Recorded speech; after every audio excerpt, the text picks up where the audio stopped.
Everywhere you look, there's art. From a rebellious high schooler in Australia to working alongside Dwayne Johnson and Arnold Schwarzenegger, Danielle Weber has carved out a rare path in the art world. But I got a message saying, hey D, something. And I wrote back saying, who's this?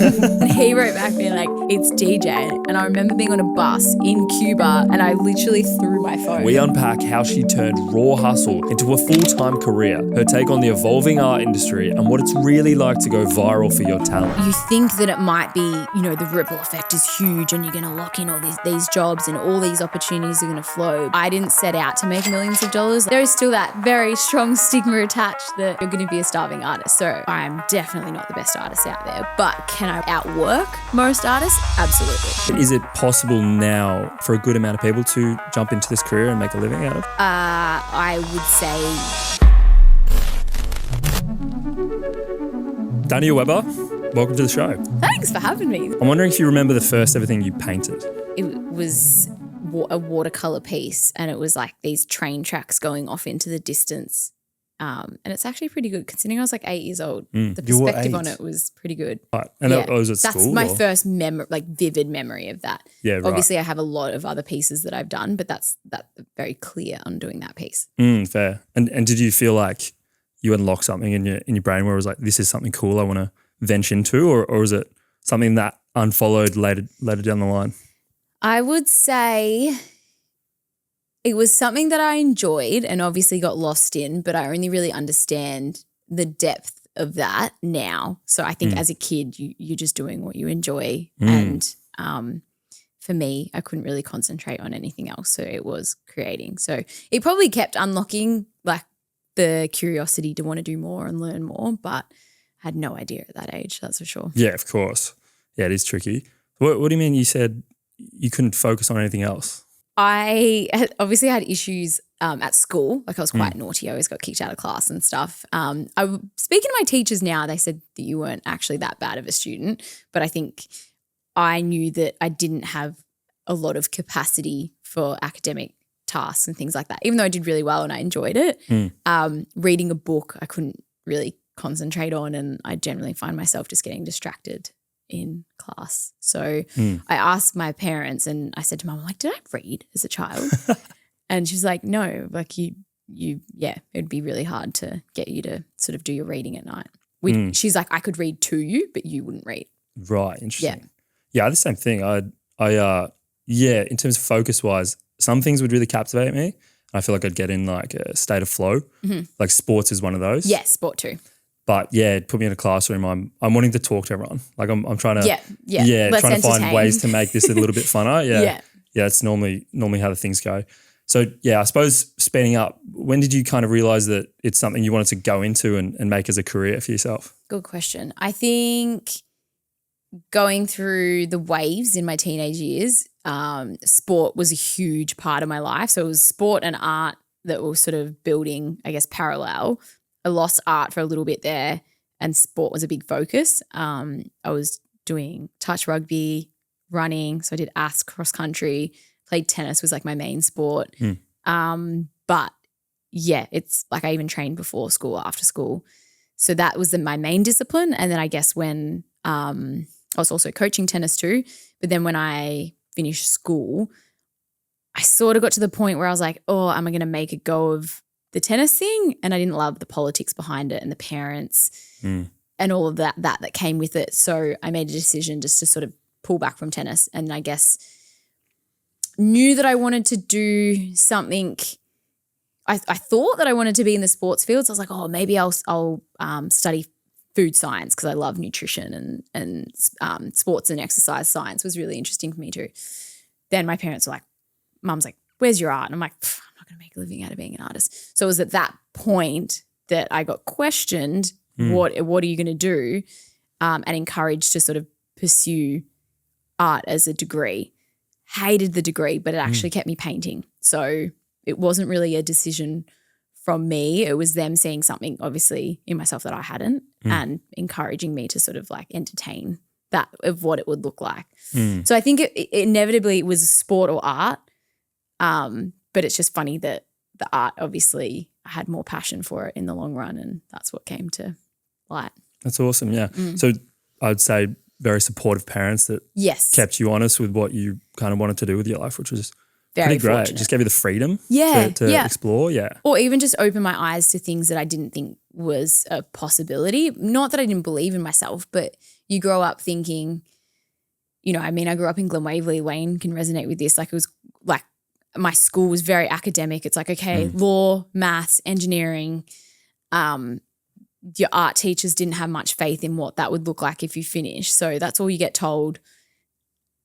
You don't really leave with much confidence.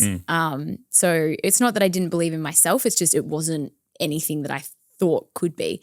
I didn't know any mural artists painting walls. I didn't know any artists that had made a living out of it. So yeah, I guess then came figuring out what that would look like and creating a pathway for yourself, I guess. Yeah.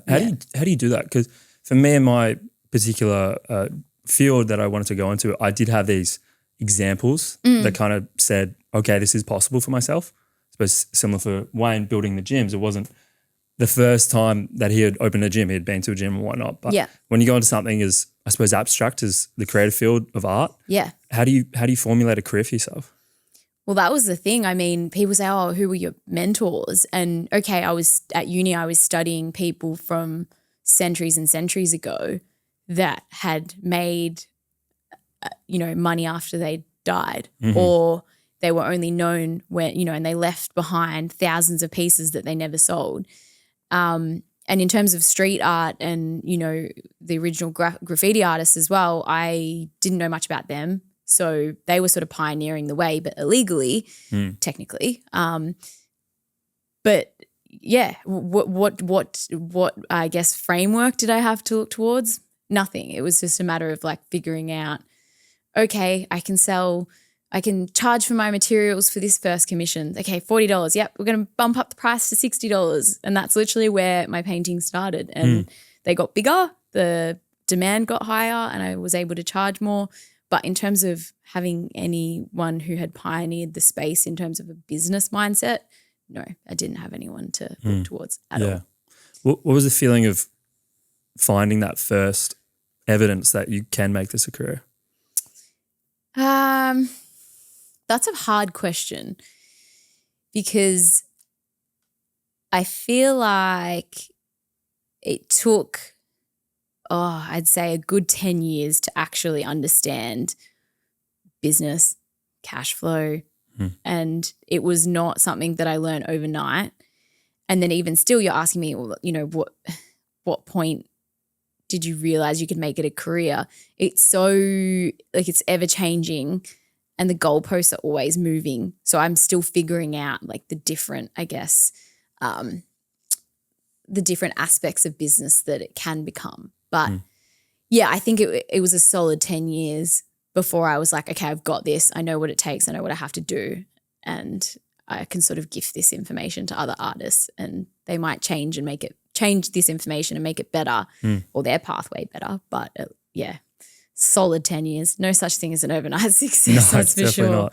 Yeah, I'm sure maybe from the outside in it would have felt like that, like looking in. I think people think you have it figured out, but there's always like learning and growth, and especially like the crux of like business is just it's such a beast. Yeah, you can probably touch on that. 100%. Yeah, a lot of in the gym field, a lot of personal trainers get into business because they think they can train someone so they can get into the biz. It's two different things. So like what I find with business is that's his own thing. Whether you do it with content or art or gym or with products, you're going to have to deal with cash flow, profit loss. If you have a team, you have 90% or management people problems. So yeah, two separate things. What percentage of people do you think don't understand like the business side of it? If you follow your passion, I reckon most people wouldn't. Because who's really, I don't know many people that's, at least in my field or my group, that's passionate about business when they start. Yeah. They're passionate about a topic. And then they get, me included, and you get into business, you realize, what the hell? This is hard. I'm in the business of getting training results, not hiring and firing people. This is not what I got in for. Not having to negotiate some lease deals. This is not what I got into it. So afterwards, you realize that's the business side of it. Yeah. If you want it to remain a personal trainer, you can be a PT.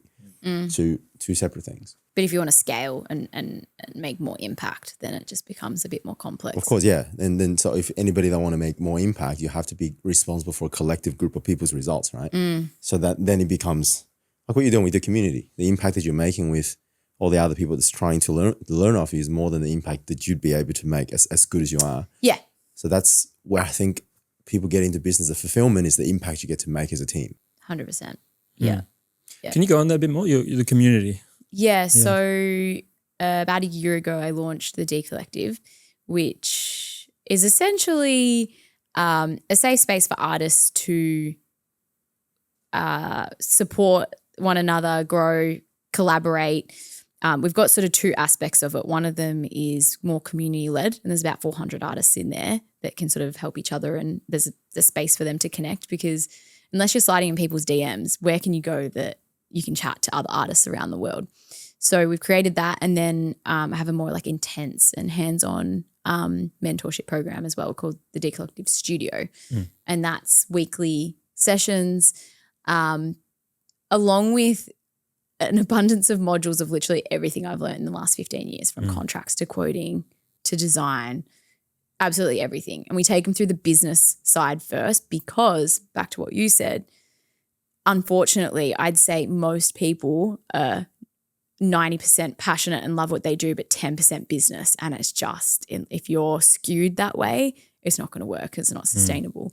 So we have a big focus on the business side of things, but basically started a community that I didn't have when I started, and in hope that I can give them that information and they can get there a little bit quicker.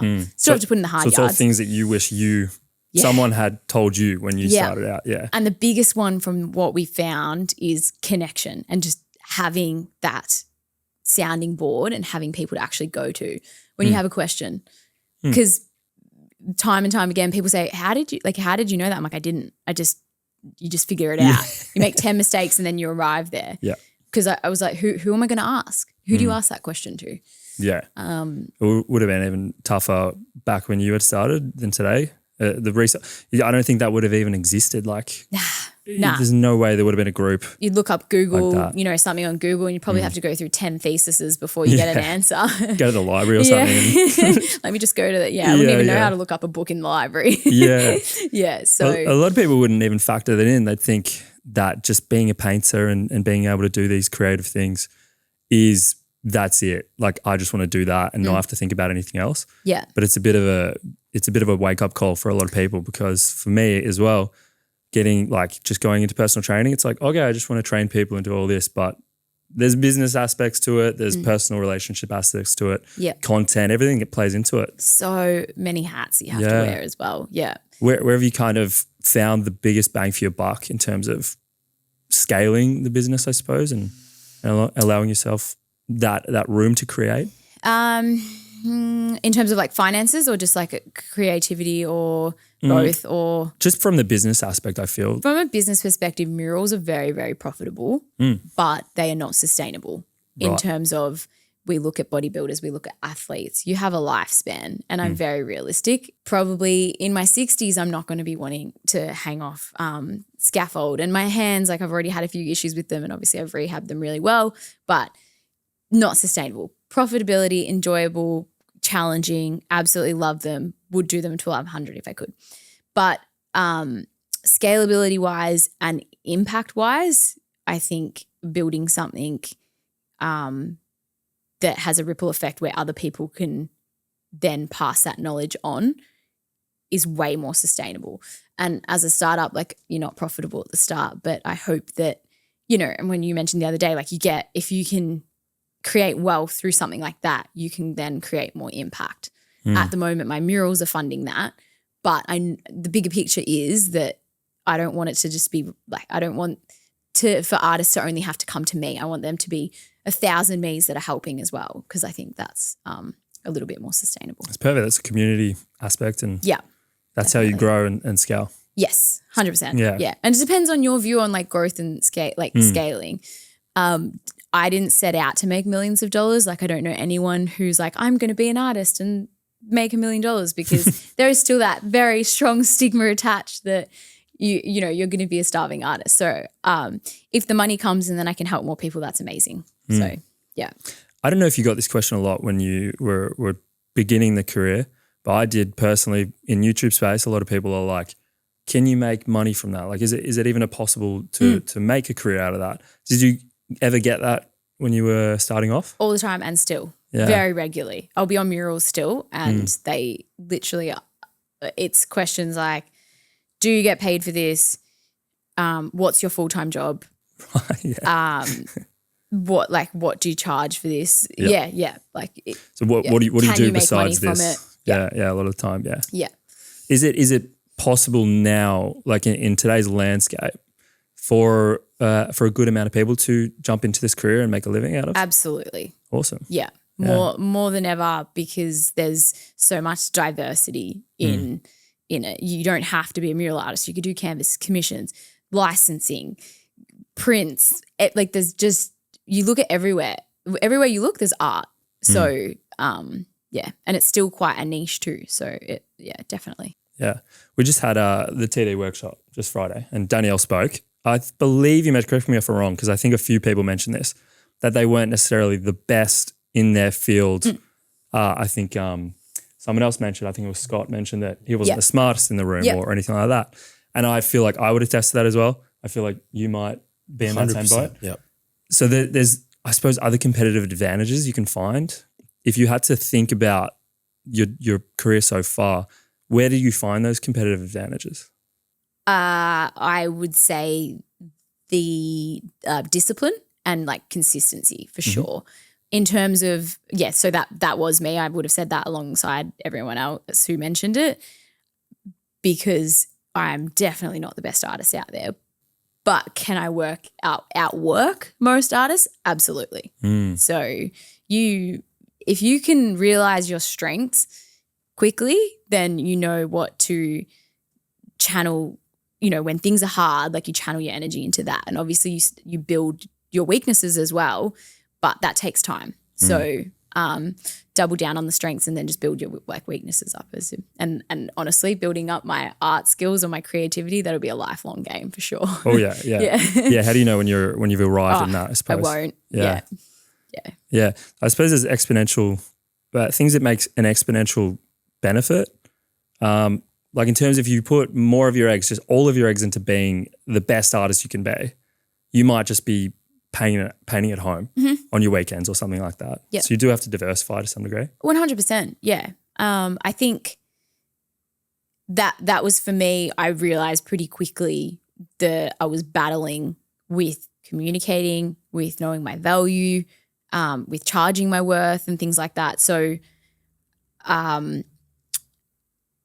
and also handing over some pieces in the early days that people absolutely loved. And I know they weren't my best work, but they were happy. So I was like, okay, maybe it's not actually about the outcome of the work, but it's about the process and having those other business systems in place. So getting burnt a few times and just, being burnt out and defeated multiple times, you realize you're like, okay, it's not actually, everyone sort of thinks that you always have to focus on the outcome. But I realized that I'm like, okay, if I can just accept that I'm not going to be the best artist, I'm not going to be the most creative, and just work at having some fun along the way and getting really good at business, then that'll allow me to be able to keep creating. 100%. That's the end goal. Yeah. At the end of the day. Pretty much. Just be able to consistently create. One thing I will say, like Danielle's energy, just for context, you mentioned before, like murals are not as sustainable, right? If I didn't see you paint the murals, I didn't understand how much effort it took. So she would set up, because she's painted all these 6 meter tall walls for us. She'd set up these scaffolds, and she'd need, at times, your dad will be there and Luke will be there sometimes painting the walls, and she's up there for, I don't know, sometimes a whole week, not more, doing this. Yeah. And there's the times where, because at the gym, there's always people in the gym, at least from the 24-hour gym from when she was painting for us. She'd be there sometimes like 2 a.m. Yeah, I remember when I did Burwood, I started at night and would finish at like 2 or 3 in the morning. And then she's back in the morning. Damn. She's back in the morning, starting again. And then the thing with Danielle is always the energy. She comes in happy, and I remember you had stories of even at night people talk to you and you see a bunch of weirdos paint your wall. And then Yeah, but you never catch her like, I've never seen her like, I just want to go home. She's never like that. Yeah. I'm sure she felt like that at times. Oh, yeah. That's probably not words that will ever come out of my mouth. Yeah. When I open a conversation, I'm like to someone, how are you? And they're like, I'm tired. I'm like, okay, that's me done. I'm out. See ya. See, like that's one of the unique things about Danielle. She's got to be tired. She's doing this for a week. Yeah. But she's always out full of energy.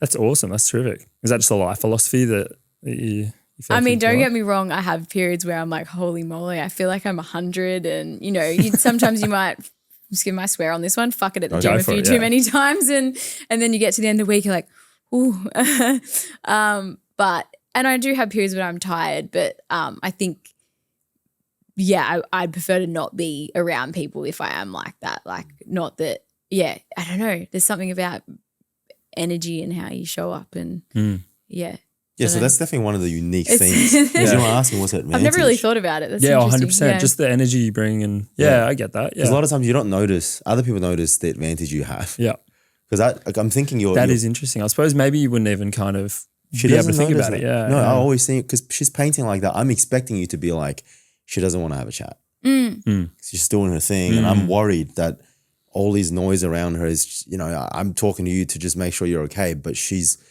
bubbling all this and that. So I don't know if you noticed that, but the thing that strikes me is like she's been up there painting for a week. Why is she still full of energy? Something I noticed. I think the thing is, we'll go back on like people who are tired. I think I get a lot of, you got to remember, like I'm facing a wall and a lot of the time I am spending a lot of time on my own. So there's people who are like, you know, PT, like you're around clients all day. There's energy giving and energy like sucking as well. Sorry, that sounds a bit weird. But, you know, there's like, you know, when you're around people like, oh my God, you've just like fully taken out all of the energy in my cup. But what I do gives me a lot of energy. So it's probably a way that I can then channel that into. That's what I saw. That's definitely one of her advantages. That's good. That's good feedback. Yeah. Because what she is now is what she's like after painting 12 hours on a wall. There's no difference. Like what she is now. That's awesome. You gotta do a course on that. I just have to expend the energy. Otherwise I'm good for no one. Like you've got to let it out. So I've learned that. Yeah. You have to, But all like equally, like I'll wake up and I don't need a coffee. You know how some people are like, I need a coffee. I'm like, no, I'm good. Yeah. I always need a coffee. I want a coffee, yeah. Can you go on that with the murals that you did? So the bird ones in particular, there's a pretty crazy story with that. So it started off with Dwayne Johnson, The Rock. So that's the one that you were working on a bit later. Wait, which one was the first one? Was Clayton the first? And then we went back and did Berwick. Clayton was the first one. Yeah. Was it? Clayton was the first one because we were just opening up that gym and I corrected myself. I was like, I got that wrong. Yeah. It was, I think I asked for a Michael Jordan one, right? Yep. It was I think you did 1, 2, 3, 4. No, 1, 2, 3, 4. Yeah, 4 murals at Clayton. Yeah. So I think we wanted to paint The Rock. And then I looked at the Clayton wall. You said, no, we got to paint The Rock on the bigger wall. And we haven't had it at Burwood yet. So I think we saved The Rock for a bit later on. Yep. Yeah. So how big is the wall? Like 12 feet wall, 12-foot wall? Nah, bigger than that. Really? Yeah. It's probably like 5 meters, 6 7 meters high. even, yeah. Okay. What's that? That's like almost 20 foot, yes. 20 feet. Yeah, wow. So it was weird, but we were talking about it before because there ended up being 2 rocks, 2 Dwayne Johnsons in that. He'll never know that. I don't think I told him that either. Oh no! Even when I saw him a couple of years ago, I don't think I told him. Yeah, one day I'll have to confess. I'm like, hey, you know that video that you asked me to do? Yeah. I think you'll be like, well played. Well, it was kind of, I mean, content still wasn't a natural thing. Like now when you know you're doing something, you're like, okay, this is what I've got to do. Film the process, the storytelling.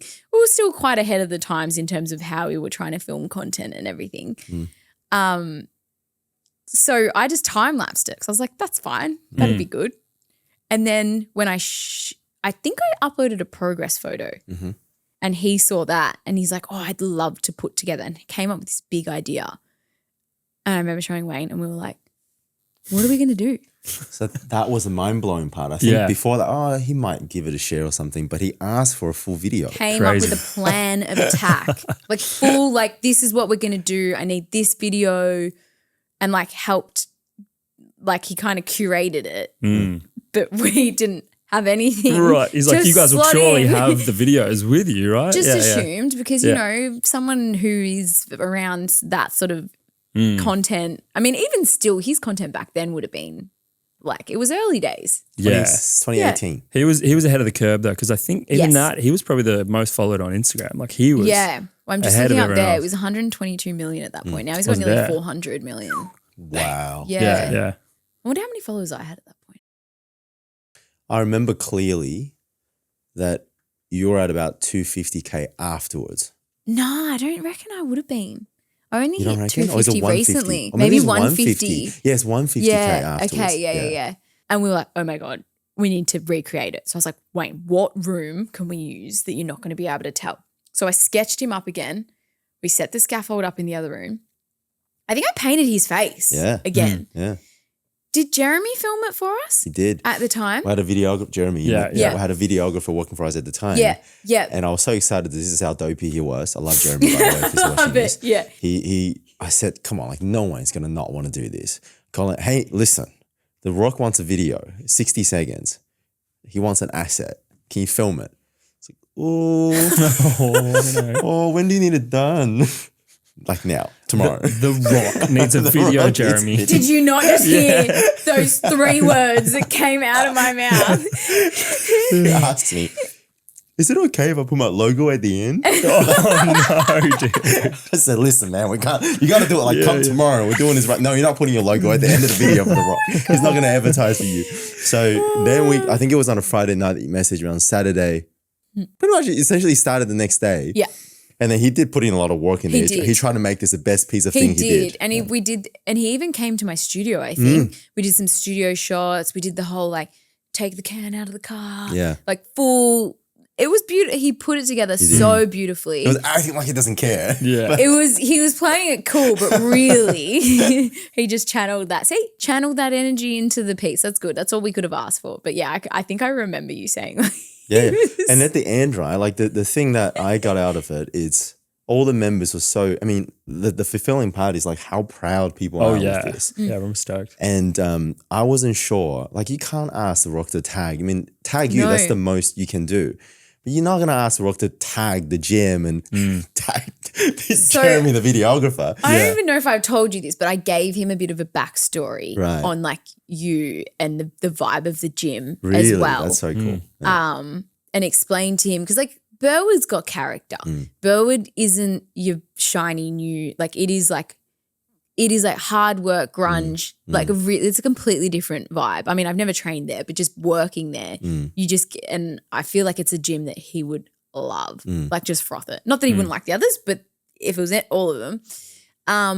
So I think giving him a bit of a background story on you and that, and obviously I gave him the handle, but I wasn't going to be like, hey, I don't think I said make sure you tag. So cool. Yes, so there was no at training day he did. No, he did. No, I'm saying, but you didn't say training day is the gym that it was at, or I told him and I gave him a backstory. I think giving him the context was probably what made him want to explain. Yeah. Because I mean, he'd had many murals painted of him before, but I feel like that one hit different. So it was pretty cool how he. It is pretty great. It is How did you go, or was it after? Was there a lot of rock murals out there? Where? When I did it. We definitely won the first one. Yeah. But I've never seen him share somebody else's rock mural before. No, definitely not. That's what I mean. It hit different, I think, with the quote and. Yeah. He wrote a little passage for us as well. Yeah. And I just remember, because when you type in the comments, I was asleep when it was doing that. And then when I woke up, it was 4 hours later. And then there was already 50,000 comments on that. Yeah. And then you know how the algorithm shows all the comments of the people that you know. Yeah. All of them are just members of the gym. No way. And everyone's so happy they're tagging their friends. They're like, that's the gym I go to. Yeah. And it was cool. And I tried to comment bold, but I wrote bold. Spelt it wrong as well. My comment is still out there. ALD or OLD? OLD. At least you didn't call him a son of a bitch. What did he say? He said 20 feet high of brown, bold, tattooed determination, sexiness, and cheesy jokes. That's pretty cool. That's pretty cool. Yeah. So when he tagged, I think that was probably the cherry on top of just sealed the whole experience. But it wouldn't have been, if we didn't have to repaint him twice, it wouldn't have been the same. Do you know what I mean? It was funny, and it was a whole it was a big thing because of what you have to go through to get to that. I don't know. That was cool. Yeah, I thought it was just a great, cool experience, because when we first started it, You're trying to convince me out. Yeah, he's gonna love it. He's gonna repost it. In my head, I'm thinking, he's gonna repost. Like, this guy's got like 150 million followers. Like, what are we doing here? And then he did at the end. I was like, wow, what the hell? Not only he only posted it, we made a video just for. Imagine being Jeremy. Like, you filmed a video for The Rock specifically for him. He's asked for that. True, yeah. And he had some trouble downloading this and posted exactly as it is. You got a video that's still on The Rock's feed somewhere down. I think I still have the link for it. Yeah. Did you save the link? I saved the link. That's really good. Yeah. Can you send that to me? Because I can't be bothered I scrolling. saved it. You won't find it. There's way too many. I saved the post, so somewhere in there. Yeah. Yeah. It's epic. Make sure we link it on the episode. And I'll put the link in the description. Yeah.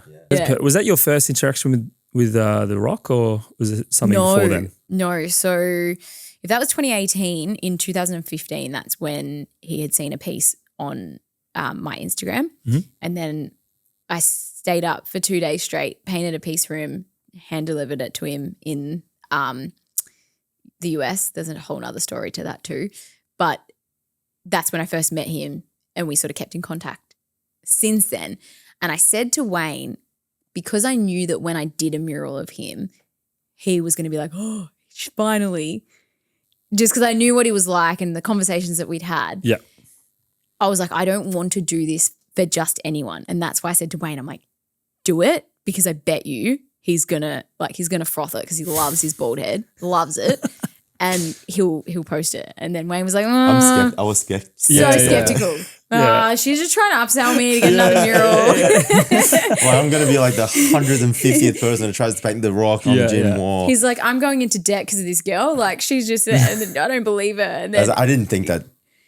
So when you got the message. Who would believe that though? Yeah. And to be fair, like, we were taking a little bit of a punt, but I was almost certain that he would have. And I remember he was just like, finally, about time. And I was like, yeah, it was overdue. Unbelievable, yeah. Yeah. It's a pretty cool piece though. Like, you chose the photo though, I think. And the quote. I did, yeah. Yeah. And then what's the quote? Always be the hardest worker in the room, something like that. Be humble, be hungry. Yeah. And always be the hardest worker in the room. That's it, yeah.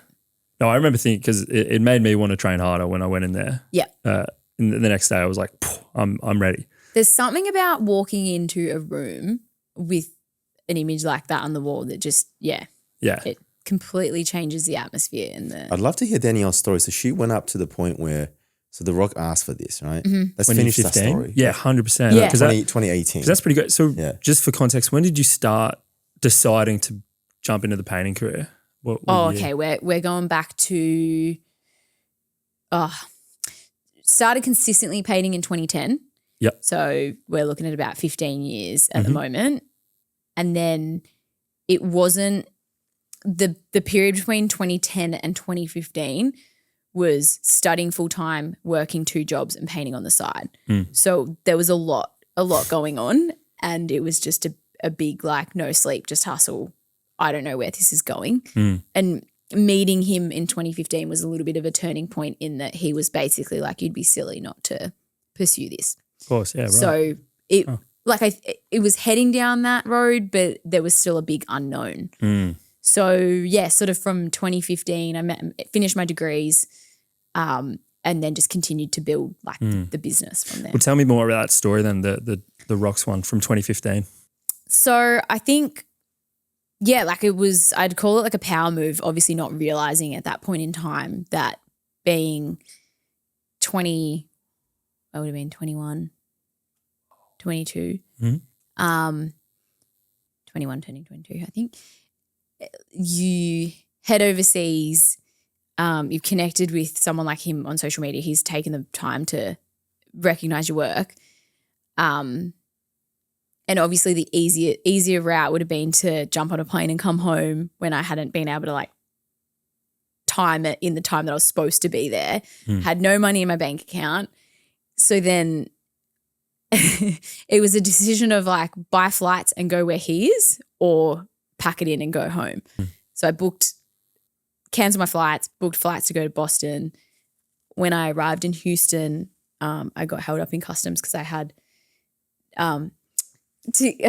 Cuban rum and cigars, and I didn't realize that was illegal in America at that point. Fair, yeah. So I missed my next flight, and then I had to book another flight. And when you got like no money and you're a student, this is like the biggest thing in the world. Oh, yeah. Looking back, it's like, okay. And I was also week 3 of my last semester of uni. So I was like, they are probably going to fail my ass, and I'm going to have to like 5 years of uni is going to go down the drain sort of thing. But anyways, pushed on. When I got to Boston, he's like, oh, I'll meet you in LA. And I was like, too late. I'm here. So I got in a cab and went out to set and met him. But looking back now, I'm like, that is some ballsy moves at that age. But I don't know if I would have the balls to do it now. But yeah, it's pretty wild. So it's like a fork in the road where if you didn't, like, what would life have looked like now? Like, who knows? Yeah. Yeah. Yeah. So let me get this right. So he went, so obviously that somebody's reached out to you from his team. Yeah. That said something that maybe suggested that The Rock might want a painting from you. So he saw a piece that I was doing for a client. Yeah. It was really not that good. But he saw it, commented on it, said looking forward to meeting you someday. So for him, like stopping, I was like, I'll do a painting of him and his mum to say thank you. Mm-hmm. Did that, rolled it up, took it with me around America and Mexico and Cuba, nearly left at the airport multiple times, took it to Boston. Gotcha. In that time, his social media manager had reached out, given him my number, and I had an international number at that point, but I got a message saying, hey, D, something, something, and I wrote back saying, who's this?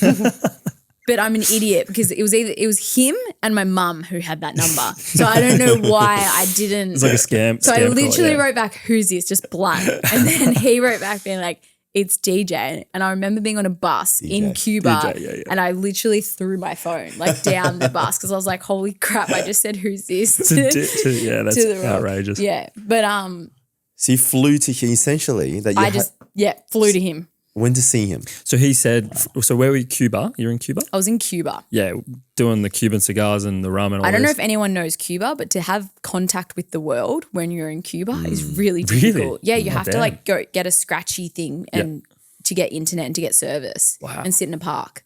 Damn, that's the logistical nightmare of that. Yeah. So you didn't know that he was going to meet you or be open to it. You just flew to Boston.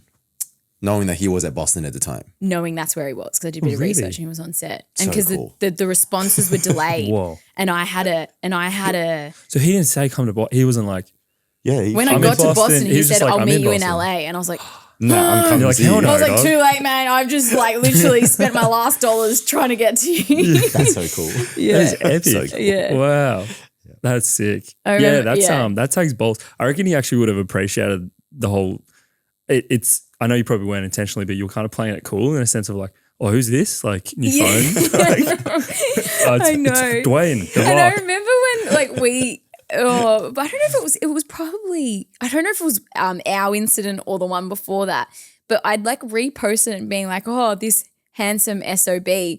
And I'd like call him that, but I didn't realize that SOB was son of a bitch. Oh. So do you know how many times I called him a son of a bitch before I actually realized what I was saying? Because I just took what he said and I was like, oh yeah. And I was like, fuck. I've literally just called him a son of a bitch that many times. That's funny. Yeah. He does call himself that though, doesn't he? Yeah.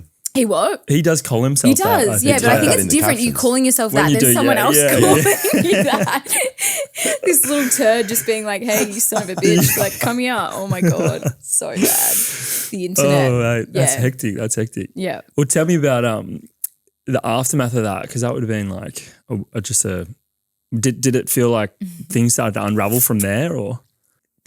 Timing's always very interesting. Because I went back to uni and they tried to fail me because they were like, you've missed like half of the semester. I was like, yeah, fair. But I was busy delivering a painting. They did not care. Anyways, so they tried to fail me, but I just worked really hard I was like, I'm not chucking this in. Mum was like, because I was like, I'm done. I'm good. And she's like, you've done 5 years, finish it. And she's always been really, really strict on like, if you're going to start something, finish it. It's a big thing in that with anything.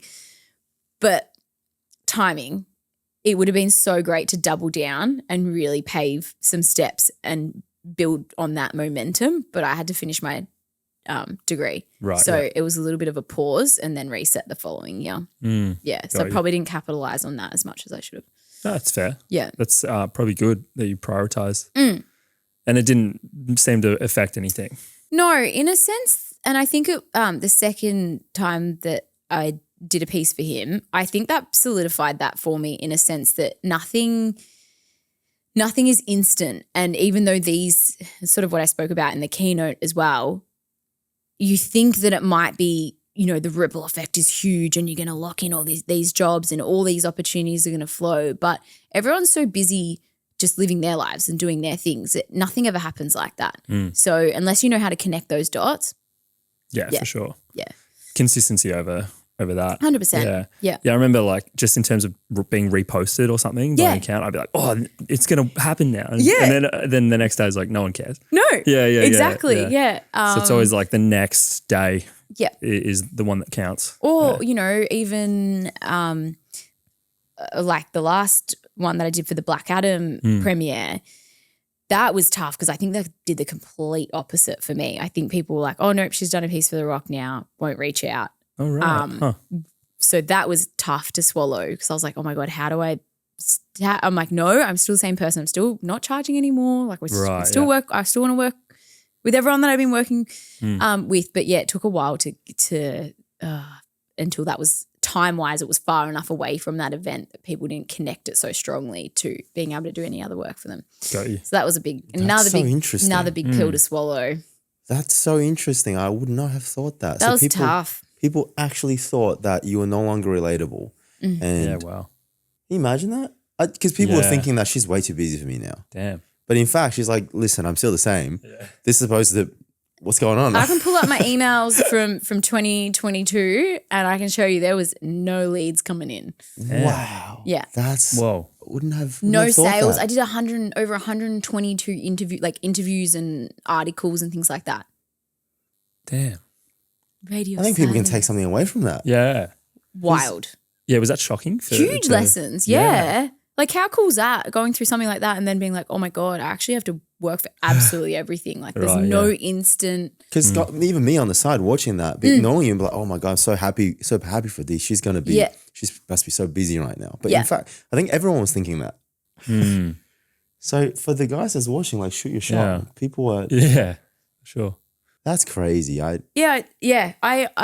was out the other night and someone stopped me and they're like, oh, I love your work and blah, blah, blah. You did a piece for someone X amount of years ago and like, oh, you're too good now. Like I wouldn't be able to. And I'm like, no, I'm not. I still work with, like I'm not, you don't just arrive. Like it's so bizarre. So bizarre. So the big break kind of doesn't exist. Nah, I'm still doing the same things that I was 10 years ago and I still want to be doing that. Yeah, for sure. Yeah.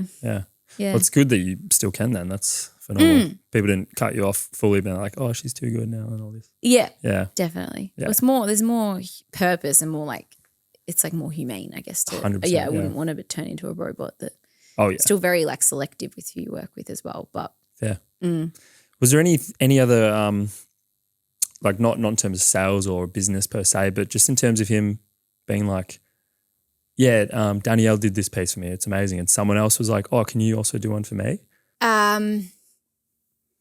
No. Arnold? No, it wasn't connected. Oh, it wasn't from him? Really? No. How the hell did that one come about? That's crazy. He saw me painting live at the Arnold Expo. Oh, right. Oh, yeah, right. Yeah. Nice. I had a chat. Yeah. I had a chat. Like the first, when he saw that I'd met him, he reached out and said, oh, that's really cool. Yeah. And then I had a chat about it when I saw him as well. Yeah. Yeah. That's sick. Do those kind of moments, are those the ones you remember or is it more the kind of day-to-day stuff where you find? I think I remember, like obviously I remember and I'm so grateful for all of it, but I think the day-to-day and the more wholesome moments are probably ones that stand out for me. But I know that the impact from highlights like that are the ones that are going to inspire the younger generation that I didn't see when that one that what we were talking about, like, hey, did you ever, see someone who made it or done something like that? For a kid who sees that and says, oh my God, I can do a painting and deliver it to my hero, or I can create my own opportunities like that, I know that impact is far greater than me, just doing a painting in my studio and being like, so I understand the importance of the whole, like the scale from that to that end. I understand the importance of it and the impact of it. But what do I get more from? Probably giving and the day-to-day like interactions that I have with humans. That makes sense. Yeah. I can see it being a more inspiring story, but for you maybe finding more fulfillment in other things. Yeah. Yeah. Definitely. That's phenomenal. Yeah. Is there a lot of younger people in the community? I mentor and chat to younger ones with their like parental guidance. So we're talking like 9, 10. I more mean like uni students and whatnot. No, not so much. Oh, I'd say like 18 to 60. Whoa, it's such big range. Yeah, such a big range. Yeah. The mentorship program, like 25 or 25 to 40-ish. Yep. Yeah. Awesome. Jeez, what a scale. Yes. Do they I asked because I'm wondering, obviously I feel like the younger generation would be more acute to using like AI tools and all this type of stuff, all this new age sort of things. I'm wondering what your kind of view is on the uprise of all that. Is it a good thing in your head? Is it a bad thing? I think it's a great thing if you can put aside the fear and the unknown of like where it's heading, I think, and utilize it to your advantage. I think it's a great thing. I utilize it in business. I utilize it to have someone to talk to. Like if I was starting out and, it was 10 years ago, and imagine if I had a bot that I could say, hey, good morning, and you have someone that makes you feel a little bit less alone. Like I know it'll go the other extreme where people will turn into robots eventually. But even this morning I was like, I just want to ask, who am I going to ask this question? I was like, you know what? I'm just going to upload the photo of the mural that I did last week and be like, are any other artists doing this? Because when you think you have an idea and then there's a million other people doing it, ChatGPT told me that no one else is doing it. Kidding. Damn. She's probably stolen my idea now and given it to someone else. But if you can use it to your advantage. Yeah. At the end of the day, I don't believe it's cheating because you still need to come up with an idea. You still have to prompt. You still have to, you don't just go to them like, hey, provide me with my day. Like, do you know what I'm saying? So, yeah.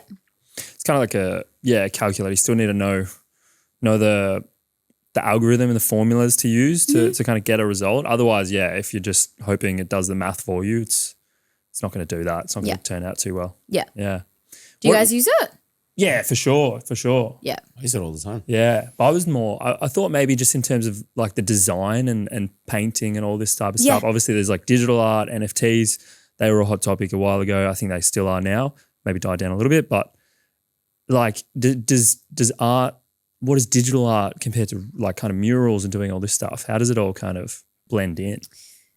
I think digital art is great. I think it serves a purpose. I utilize it as well. I think certain clients only require digital art. They don't need a mural. So again, it just comes back to like diversifying your income and your capacity. And I think, I use it for ideas with design as well and to conceptualize things. People are visual at the end of the day. And if I go to a client and be like, hey, this is my idea. I mean, I think the first few murals I did for you, did I even show you what it was going to look like on the wall? Just pure trust. He's like, I'm in. Probably not the first one, but I think the rock one we did. Yeah. We did that because that's why I was surprised. You did the projector. I was like, that's what it's going to look like. Yeah. I don't think we did that with the Wonder Woman one. No. Or the other ones Really? either. Or like Jordan and stuff. Like I put the projector up, but I don't think I said, hey, this is what size we're doing. I think I just winged it. Nah, you're right. Well, I trust, you're an artist. So I saw what you could do. Yeah. So I just trusted the process. Yeah. I mean, a lot of trust though. Yeah. Because it's like massive things on your walls. Also, I see that as, I actually think with the AI stuff coming up, I think artists like Danielle with painting will be a new appreciation for that. Yeah, true. True. Yeah, I'm a liker of it. Almost go the other way, be like, I don't want the generated stuff. I actually want something with a bit of heart and soul. I just think anything with like human imperfection now is much more appreciated than before. Agreed. I mean, obviously, it's like cars, like collectibles. Everyone values things differently. But I think with the influx of how much digital art will be around, it's going to have to increase the value of the one-of-one hand-painted, item because it can't be copied. For sure. If you look about that, that's the whole reason why we painted like these pieces on the wall. Otherwise, we could just print them. Yeah. But we painted it. Put a poster up or something. Yeah. Exactly. Yeah. I still get tagged in photo, like people training there and tagging me and like still. Wow. Is there one that gets most of the attention where they're like, oh, that's awesome? Probably the Rock. Still, yeah, I'd say. It's like the largest scale one, isn't it? That was a pretty freaking cool. Yeah. Yeah. We made the most of that size. You put his head all the way. Yeah, it was like, we're going to stretch this and make it. Yeah. But I mean the impact of that. But I think digital art's cool too. And I like, if people don't have budget and things like that, like it's like anything. Use it as a tool. Some people want something original and hand painted that no one else has. Some people are happy to copy paste, deliver. Yep. But yeah, I prompt some funky things. If someone got a hold of my ideas of like, hey, can I have this human face with purple and with all this and it's so cool what it comes up with. It's wild. I could never sketch that.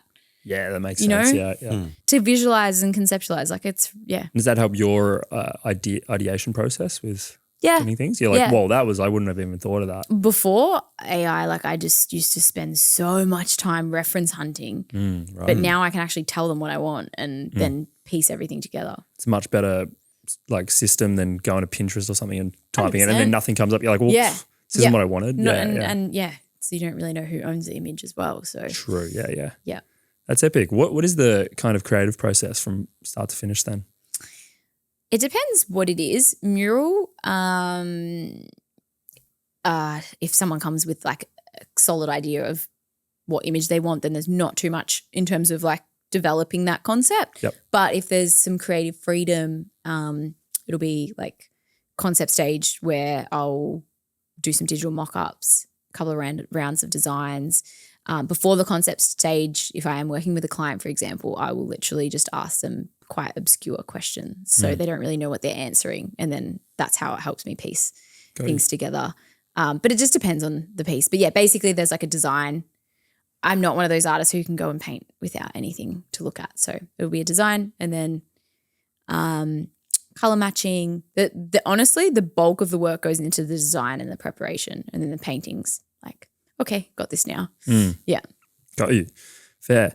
Curious, just thoughts on like kind of street art? So like this is kind of the Banksy characters, and maybe more close to home is like Pam the Bird. You know Pam the Bird? Cool. The graffiti guy? Yeah. What are your views on these I love artists? It's quirky. I know it's very controversial. I think, damaging property is really frustrating. Yeah, for sure. But I think there's different ways of communicating messages, and I love that artists can do that through their craft. So again, I don't want to enable illegal behavior, but I love it. I think it's really cool. I remember driving along and I saw it would have been the day after it happened, like Pam the Bird on the Novotel, and I was like, that is so funny.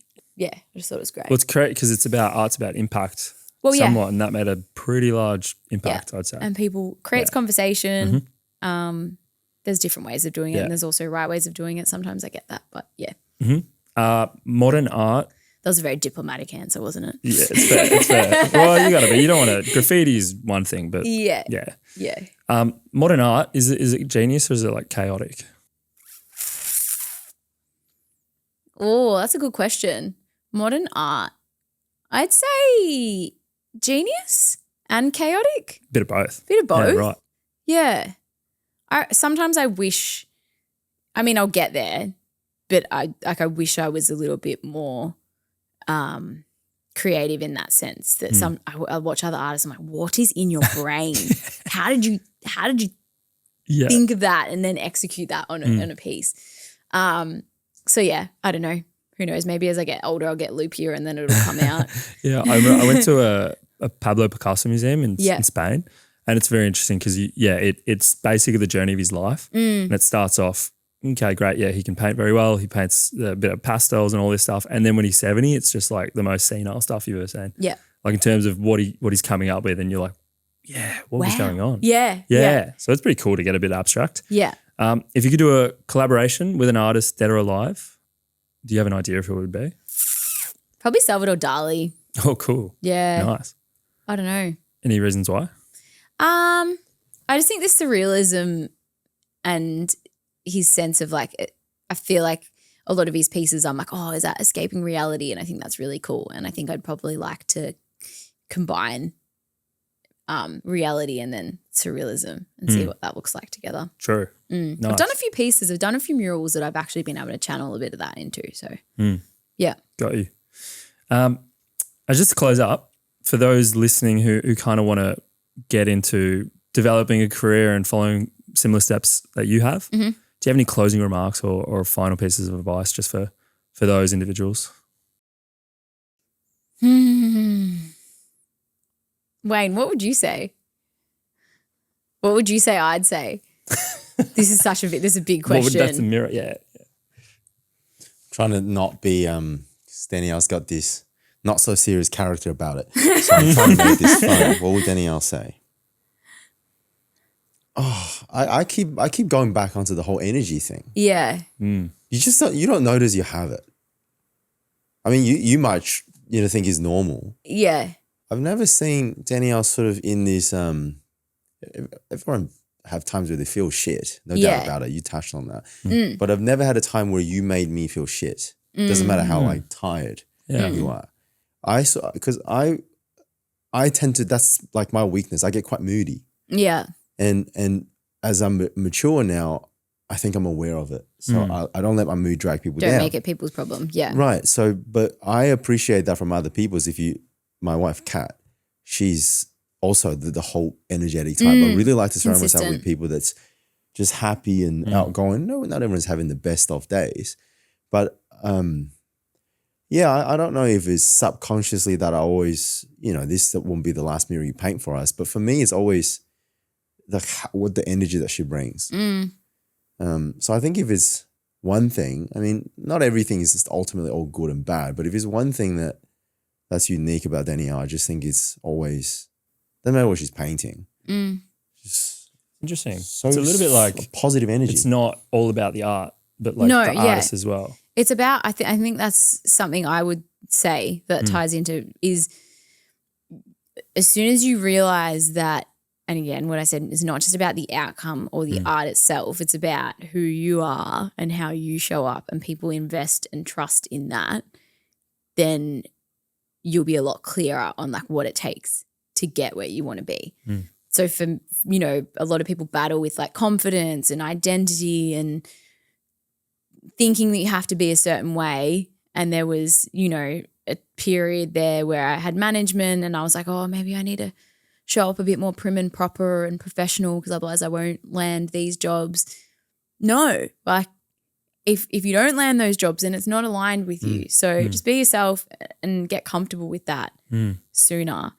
And you'd see this all the time. You have conversations with people and they're like, I don't care. But you know that they just do. And it's good to care, but like about the right things. You need to care about the right things and the things that are actually going to make a difference. Because, I think I spent too long showing up as like how I thought I needed to. And I'm a little bit rough around the edges and most of the time I look pretty homeless, but if that's you, then you freaking just own it. Don't worry guys, I washed my hair to come on the podcast. Washed my hair, I showered, so we didn't look homeless today. But no, I think just showing up as you and then knowing that like that will come. And also knowing that like expect nothing, don't put your hand out because you've like got to put in the hard yards yourself, and you always will have to. You don't get to a point where you're like, I'm good, I can sit back now. Got you. There's always going to be some sort of hard or hustle. So, and you can say that in business too, Wayne. Like people are like, oh, that's so cool. You've got all these staff that run it for you and you've got these gyms, but like they have no idea the fires that you're putting out day in, day out. No idea. And the stress that you carry knowing that you're responsible for other humans as well. Huge. Where can everyone find you? Like if they need, you got the D Creative? D Collective. D Collective, sorry, yeah. The D Collective if you're a creative and you're looking for a community, or Danielle's artwork across all socials, Facebook, TikTok, geez, if there's any more. No, LinkedIn. Facebook, Weber, Snapchat. Snapchat. Snapchat is private. Sorry, no Snapchat. No, my Snapchat, I won't even say what it is, but yeah, I've got it tattooed on my arms, so I won't lift my arms up. Easy done. Thank you so much for coming on, Danielle. Thank you guys. Thanks for the platform that you created and for like all the people that you inspire along the way. It's really cool.